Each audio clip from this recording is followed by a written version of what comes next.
The sky over Jerusalem was black with smoke, and the screams of the dying echoed through streets slick with blood. It was August in the year 70 AD, and the Roman siege engines had finally breached the walls that were supposed to protect God's chosen city forever. Inside, over 1 million Jews were trapped like animals in a slaughterhouse, their holy city transformed into a mass grave.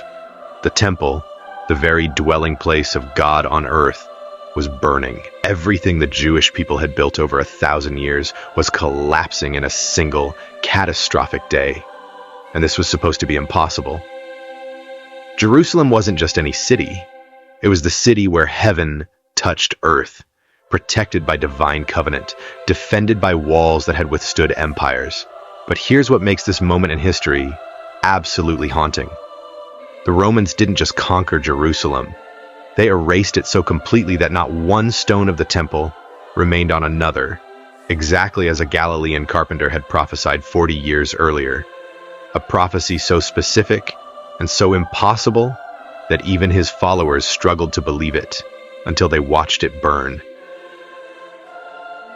The siege had lasted 5 months, but the roots of this catastrophe stretched back decades, winding through a maze of rebellion, religious fervor, and political miscalculation that would reshape the entire course of Western civilization. Because when Jerusalem fell, it didn't just mean the end of a city. It meant the transformation of an entire religion, the scattering of a people across continents, and the beginning of a division between Christianity and Judaism that still defines our world 2,000 years later. And it all began with a terrible choice made by desperate men who believed God would intervene before the end. 4 years before the walls fell, Jewish rebels had done the unthinkable. They ambushed a Roman garrison in Jerusalem and slaughtered them, then defeated a Roman legion sent to restore order. It was a stunning victory that sent shockwaves through the empire.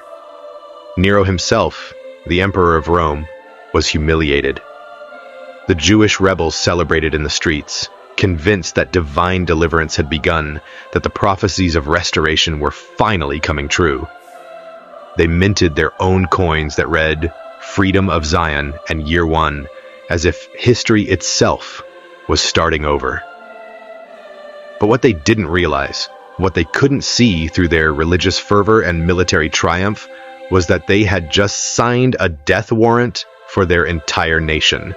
Rome never forgave rebellion, and Rome never forgot humiliation. Nero dispatched Vespasian, one of his most ruthless generals, with 3 full legions to crush the revolt. Vespasian arrived in Galilee with 60,000 soldiers and began a systematic campaign of extermination that worked its way south, city by city, massacre by massacre, until only Jerusalem remained. By the time Vespasian's son Titus surrounded the holy city in April of 70 AD, hundreds of thousands of refugees had fled there, swelling its population to over 1 million people, all trapped behind walls that were about to become their tomb. Inside those walls, something terrible was happening, something that made the Roman threat seem almost secondary. The Jewish rebels had fractured into warring factions. The Zealots controlled the temple itself, the Sicarii held the lower city, and moderate factions tried desperately to broker peace or surrender. But instead of uniting against Rome, they fought each other. They burned each other's food supplies in a scorched earth strategy meant to force everyone into battle. They executed anyone suspected of wanting to surrender. The streets ran with Jewish blood spilled by Jewish hands before the Romans even attacked. Ancient historians record that the factions killed more Jews than the Romans did in the early stages of the siege.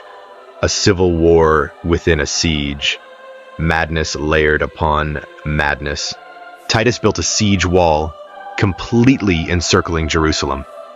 A wall that took just 3 days to construct and sealed the fate of everyone inside. No one could escape. No food could enter.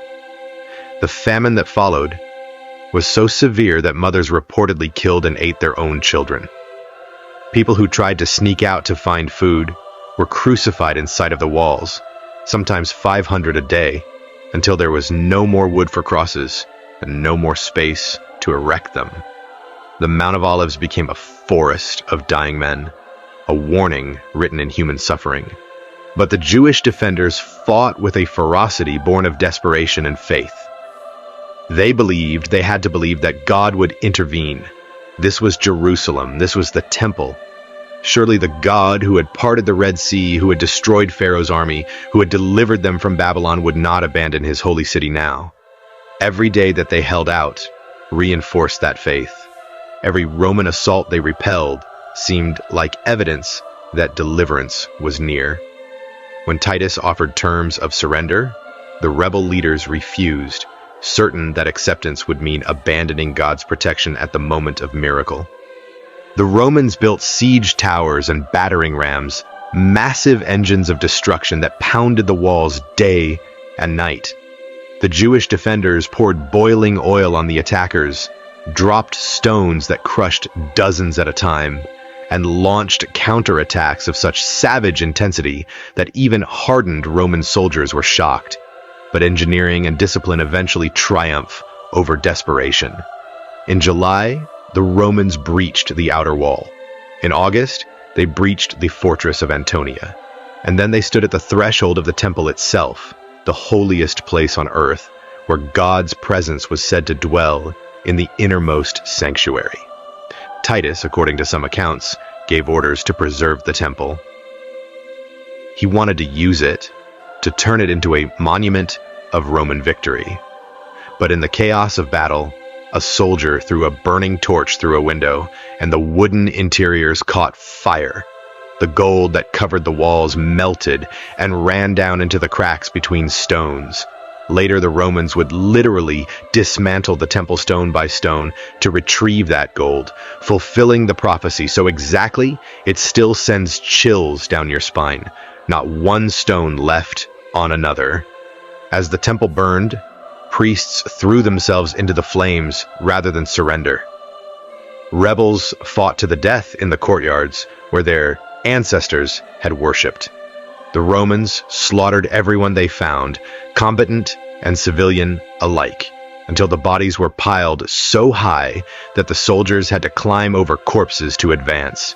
Josephus, the Jewish historian who witnessed it all, estimated that over 1 million Jews died during the siege and its immediate aftermath. 97,000 were taken as slaves, shipped across the empire to die in mines, arenas, and brothels. Jerusalem was systematically demolished. The city that had stood for 1,000 years was erased. But here's the thing that historians still debate. The question that makes this ancient catastrophe relevant today. Could it have been prevented? At multiple points, there were opportunities for peace, for surrender, for compromise. The moderate factions inside Jerusalem wanted to negotiate.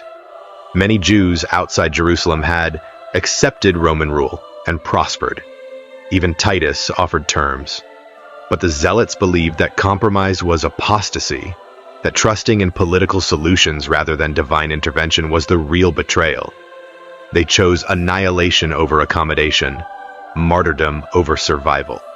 And in making that choice, they transformed Judaism forever, scattering it across the world, forcing it to evolve from a religion of temple sacrifice to a religion of Torah study and prayer, because there was no temple left to sacrifice in.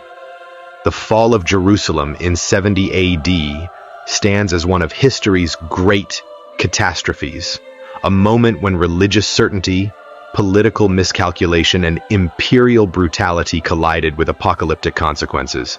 It's a story of faith tested to destruction, of prophecy fulfilled in the most terrible way imaginable, and of how quickly a civilization can vanish when fanaticism overwhelms prudence. And the real question, the one that haunts us across 2 millennia, is whether those trapped inside those burning walls died for something sacred and eternal, or whether they were simply the victims of a tragedy that never had to happen.